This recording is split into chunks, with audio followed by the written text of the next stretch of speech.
Hello all. Airports authority of ఇండియాలో apprenticeship 10th వాళ్ళకి, ITI వాళ్ళకి, డిప్లొమా వాళ్ళకి, గ్రాడ్యుయేషన్ వాళ్ళకి అప్రెంటిస్షిప్ చేయడానికి ఒక నోటిఫికేషన్ రావడం జరిగింది. సో దీనికి సెలక్షన్ ప్రాసెస్ ఏ విధంగా ఉంటుంది, ఎన్ని ఇయర్స్ ఇది అప్రెంటిస్షిప్ ఉంటుంది, ఎంత శాలరీ, ఎంత స్టే ఫండ్ ఇస్తారనేది ఈ వీడియోలో పూర్తిగా చూద్దాం.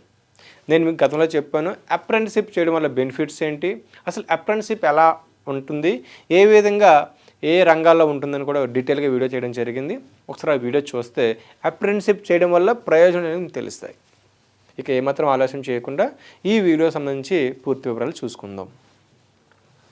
సో చూడండి, ఇక్కడ మీకు 26-27 గాను మీకు ఎయిర్పోర్ట్ అథారిటీలో నార్థన్ రీజన్లో ఎయిర్పోర్ట్స్ అయితే ఉంటాయో అందులో మీకు నోటిఫికేషన్ రావడం జరిగింది. దీనికి గ్రాడ్యుయేట్, డిప్లొమో, అదేవిధంగా ఐటీఐ వాళ్ళది దీనికి ఎలిజిబుల్ అవుతారన్నమాట. సో ఇక్కడ చూడండి, సివిల్ ఇంజనీరింగ్, అదేవిధంగా electrical engineering, diploma, computer science or IT, aeronautical, aerospace, aircraft maintenance, next architecture, mechanical, automobile, BCA, BCom వాళ్ళు కూడా దీనికి ఎలిజిబుల్ అవుతున్నారు. మీకు నెంబర్ ఆఫ్ సీట్స్ గ్రాడ్యుయేట్స్ వాళ్ళకి అయితే 15 సివిల్ ఇంజనీరింగ్లో, అదేవిధంగా డిప్లొమాలో మీకు 17 పోస్టులు అయితే ఉన్నాయి. ట్రేడ్ వాళ్ళకైతే ఏమీ లేవు. ఇంకా రిమైనింగ్ చూడండి, ఎలక్ట్రానిక్స్ వాళ్ళకైతే 10, డిప్లొమా వాళ్ళకైతే డిప్లొమా ఎలక్ట్రానిక్స్ వాళ్ళకైతే 11 ఉన్నాయి. బీఏ వాళ్ళు కూడా, బీఏ బీకామ్ వాళ్ళు కూడా గ్రాడ్యుయేట్స్కి అయితే మీకు 10 వేకెన్సీస్ అయితే ఉన్నాయన్నమాట. సో ఓవరాల్గా అందరికీ కూడా ట్రైనింగ్ పీరియడ్ అనేది మీకు 1 year ట్రైనింగ్ పీరియడ్, అంటే 12 months అయితే మీకు ఉంటుందన్నమాట. ఇక్కడ గ్రాడ్యుయేట్స్కి 15,000 అయితే మీకు స్టే ఫండ్ ఇవ్వడం జరుగుతుంది పెర్ మంత్. ఓకే, ఇంకా రిమైనింగ్ టెక్నికల్ డిప్లొమా వాళ్ళకి అయితే 12,000 అయితే మీకు ఇవ్వడం జరుగుతుంది అనమాట. సో మీరు ఈ విషయంగా గుర్తుపెట్టుకోవాలి. ఎక్కడెక్కడ మీకు వేకెన్సీస్ ఉన్నాయంటే అడంపూర్, అమృత్సర్, ఆగ్రా, అలీగర్, అయోధ్య అండ్ అజంగర్, బటిండా. సో ఓవరాల్గా ఇవన్నీ నార్త్ ఇండియాలో ఉన్నటువంటి గ్వాలియర్, సో యూపీలో మీకు మోస్ట్లీ ఉన్నాయి, అక్కడ మీకు అయితే అవకాశం ఉంది. జమ్మూలో ఉంది, జైపూర్లో ఉంది, ఖజురాహోలో ఉంది, కాన్పూర్లో ఉంది. నెక్స్ట్ ఇంకా స్టెనోగ్రాఫర్స్ కూడా ఉన్నాయి, కంప్యూటర్స్, హార్డ్వేర్, నెట్వర్కింగ్ కూడా అయితే ఉన్నాయి. టోటల్ వేకెన్సీస్ మీకు చూడనట్లయితే 205 అయితే మీకు వేకెన్సీస్ ఉన్నాయి. మరి వీళ్ళు కూడా ఎవరైతే నెట్వర్కింగ్, హార్డ్వేర్స్, కంప్యూటర్ చేసి ఉంటారో, కంప్యూటర్ ఆపరేటర్, ప్రోగ్రామింగ్ అసిస్టెంట్, స్టెనోగ్రాఫర్స్కి వీళ్ళు కూడా 1 year వేకెన్సీస్, 1 year మీకు ట్రైనింగ్ పీరియడ్ ఉంటుంది. వీళ్ళు కూడా గ్రాడ్యుయేట్స్ వాళ్ళకైతే 15,000, డిప్లొమా వాళ్ళకైతే 12,000 స్టే ఫండ్ ఇవ్వడం జరుగుతుంది అనమాట. సో ఇవన్నీ కూడా ఓవరాల్గా నార్థన్ రీజన్ ఉన్నటువంటి ఈ ప్లేసెస్లో మీకైతే ట్రైనింగ్ అదే ఉంటుందన్నమాట. సో లాస్ట్ డేట్ వచ్చేసరికి మీకు September 16th is the last date. మీరు ముందుగానే అప్లై చేసుకుంటే బెస్ట్ అనమాట. సో మీకు చెప్పాను, మీకు 12 months మీకు, అంటే 1 year అయితే మీకు ట్రైనింగ్ పీరియడ్ ఉంటుంది. నెక్స్ట్ ఎడ్యుకేషనల్ క్వాలిఫికేషన్ విషయానికి వస్తే గ్రాడ్యుయేట్స్, డిప్లొమా వాళ్ళకి మీరు రెగ్యులర్గా చేసి ఉండాలండి, రెగ్యులర్ డిగ్రీ అయితే ఉండాలి. అండ్ ఐటీఐ ట్రేడ్ కూడా మీకు ఉంటే బాగుంటుందన్నమాట. So the allocated airport station or unit will be final, no change in application of training will be ఎంటైడ్. అంటే ఒక్కసారి మీకు కనుక ఒక యూనిట్, ఒక ఎయిర్పోర్ట్ అలొకేట్ అయితే దాన్ని మరీ మార్చలేము, కాబట్టి ముందుగా మీరు చాలా జాగ్రత్తగా చూడండి. ఇక్కడ మీకు ఎలిజిబిలిటీ క్రైటీరియా ఇవ్వడం జరిగిందండి. The candidates pass degree, diploma 2024 or after 24 is the eligible. గుర్తుపెట్టుకోవాలి, 24 తర్వాత ఎవరైతే ఉంటారో వాళ్ళు ఎలిజిబుల్. 24లో పాస్డ్ అయిన అభ్యర్థులు కూడా దీనికి ఎలిజిబుల్ అనమాట. మినిమం ఏజ్ ఈజ్ 18 years ఉండాలి, మ్యాక్సిమం ఏజ్ మీకు 26 years ఉండాలి. ఎప్పటికీ September 16 కల్లా మీకు ఈ ఏజ్ లిమిట్ అయితే ఉండాలన్నమాట. సో మీకు సెలక్షన్ ప్రాసెస్ ఏ విధంగా ఉంటుందంటే, మీ ఎగ్జామినేషన్ మీకు ఏదైతే ఉంటుందో ఆ ఎగ్జామినేషన్లో మీకు పర్సంటేజ్ మార్క్స్ అయితే మీకు ఉంటుందన్నమాట. ఓకే, దాని తర్వాత date of birth and thereafter passing will be taken seniority in case of equal percent marks the candidates.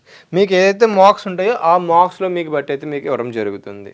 Okay, తర్వాత మీకు షార్ట్ లిస్ట్ చేసిన తర్వాత మీకు ఇంటర్వ్యూ, డాక్యుమెంట్ వెరిఫికేషన్ ఉంటుందన్నమాట. ఈ విషయం మీరు గుర్తుపెట్టుకోండి. అంటే దీనికి ఎగ్జామ్ అయితే ఉండదు, దీనికి ఎటువంటి ఎగ్జామ్ అయితే ఉండదు.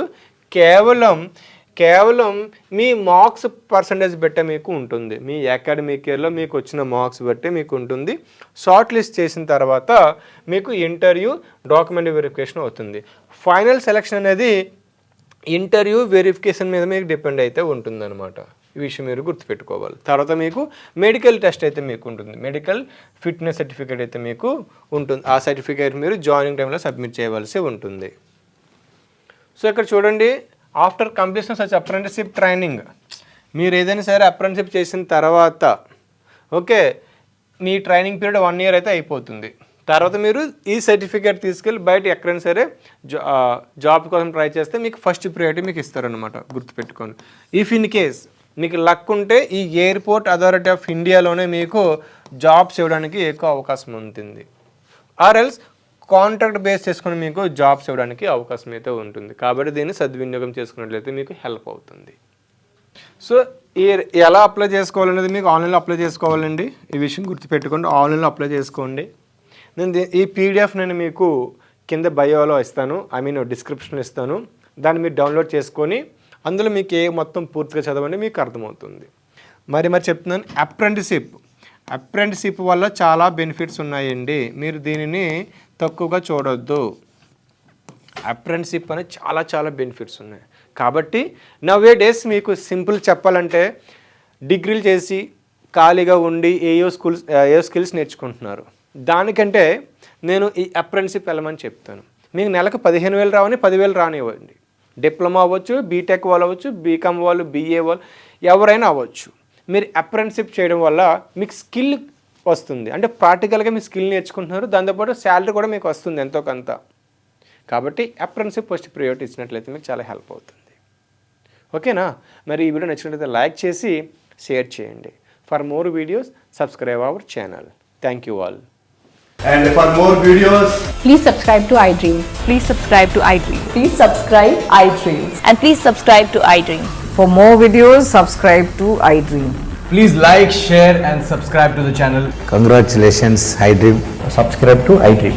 Subscribe to iDream. So subscribe to iDream Media. iDream team అందరికి huge congratulations. Please subscribe iDream Media. Please subscribe to iDream. Subscribe iDream. Please subscribe to iDream. iDream అంటే నా కళల ఛానల్ను సబ్స్క్రైబ్ చేసుకున్న నోరు తిరుగుతలేదు, మీరైతే గంట గుర్తు కొట్టండి. For more such videos, please subscribe to iDream. Subscribe to iDream. Please subscribe to iDream. Please subscribe iDream Media. Please do subscribe to iDream. Please subscribe to iDream Media. For best entertainment and information, please subscribe iDream. And don't forget to subscribe to iDream.